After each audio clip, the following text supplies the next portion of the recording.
My husband's father insisted we name our baby after him. When I chose a different name, he exploded, "You have no say in this." My husband shrugged, "It's just a name." Smiling, I nodded and signed the birth certificate with a name that left his father screaming. My husband, Alex, and I had been trying for a baby for a while, so when I finally saw those two pink lines, we were overjoyed. We called our families, sent out cute little announcements, and started planning. And then Richard, Alex's father, decided it was his baby. Now, I've always had issues with Richard. He's the kind of man who believes respect is a one-way street. He talks down to waitstaff, makes backhanded comments about people's appearances, and thinks every decision in the family should go through him. I tolerated him because he was my husband's father, but I never liked him.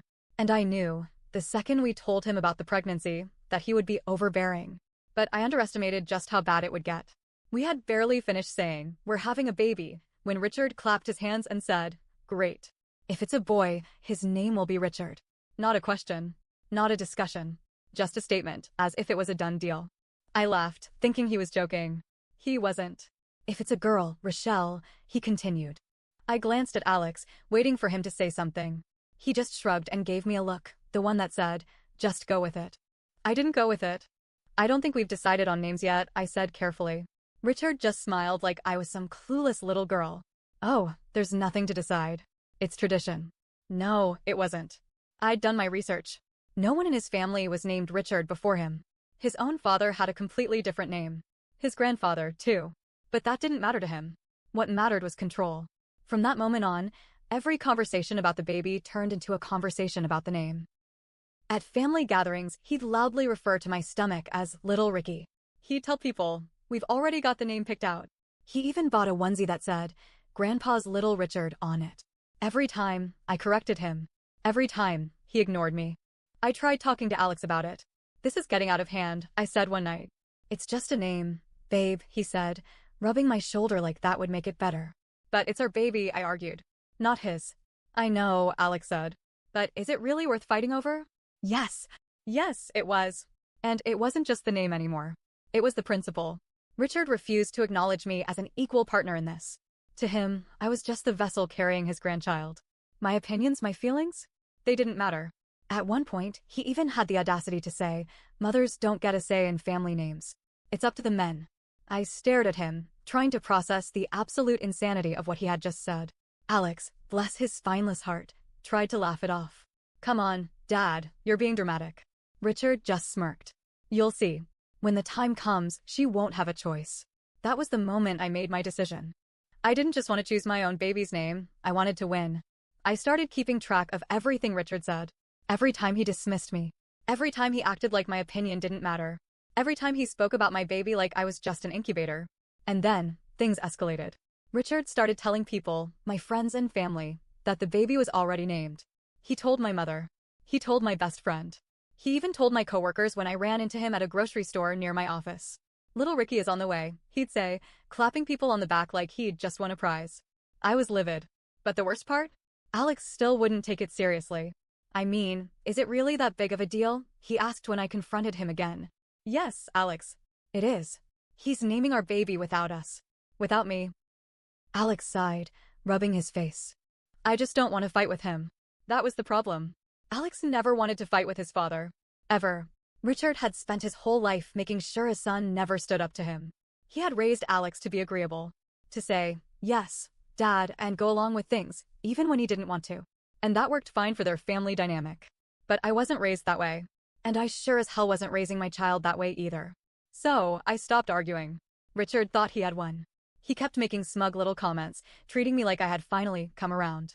He even started referring to himself as Big Rick and my unborn child as Little Ricky, like they were some kind of disgusting grandfather-grandson duo. I let him believe it. And then, 2 months before my due date, Richard did something that changed everything. He tried to bribe me. I was at my baby shower, which my mother had planned beautifully. It was supposed to be a happy day. Pink and blue decorations. Cupcakes. Games. Laughter. And then, Richard pulled me aside. "I have a little gift for you," he said, handing me an envelope. Inside was a check. A very large check. $5,000. I stared at it, confused. "What is this?" "Just a little something to help out with the baby," Richard said smoothly. "All you have to do is make sure his name is Richard." I nearly choked. He actually tried to pay me off. I folded the check and placed it back in the envelope. Then, very calmly, I handed it back to him. I'm not selling my baby's name.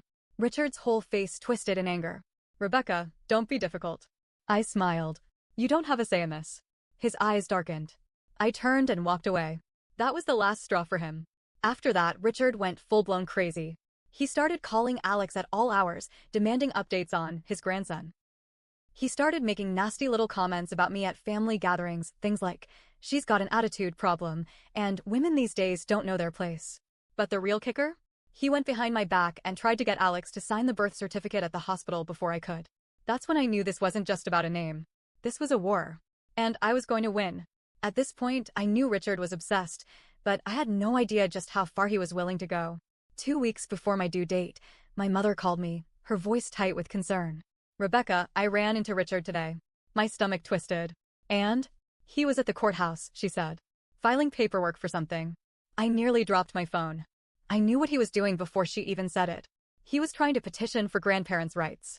For those who don't know, in some states, grandparents can file for visitation rights, sometimes even partial custody, if they can prove they have a strong relationship with the child. And Richard, in all his delusional glory, thought he could get ahead of the game. I sat down, hands shaking. He thinks he's going to force his way into my baby's life. And worse, he was already preparing for a legal battle. I told Alex. He sighed, rubbing his temples. I'll talk to him. But talking wasn't going to do anything. Richard didn't talk. He demanded. And sure enough, when Alex confronted him, Richard just doubled down. You're my son. That's my grandson. And no woman is going to take that from me, he snapped. You don't even have to worry about it, Alex. I'll make sure everything is taken care of. Taken care of? I felt sick. It was bad enough that he was trying to name my baby. Now, he was acting like he had ownership over him before he was even born. But here's the part that really sent me over the edge.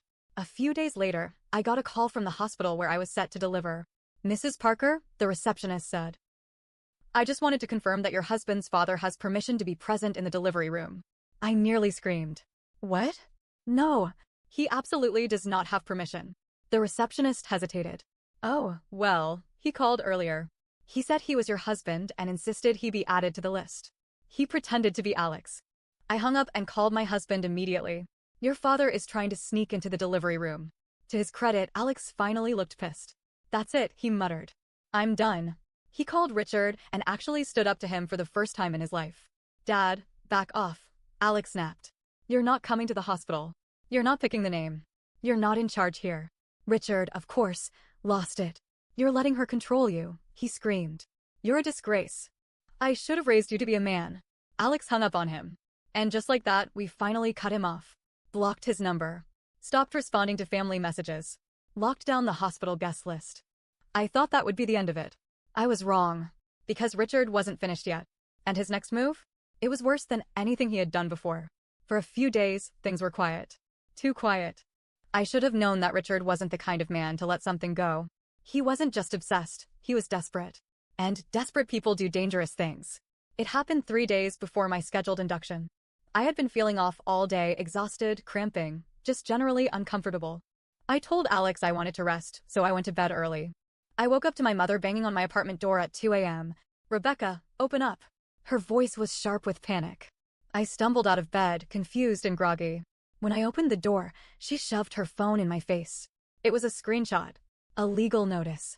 Richard had filed for an emergency court order to claim temporary guardianship of my unborn child.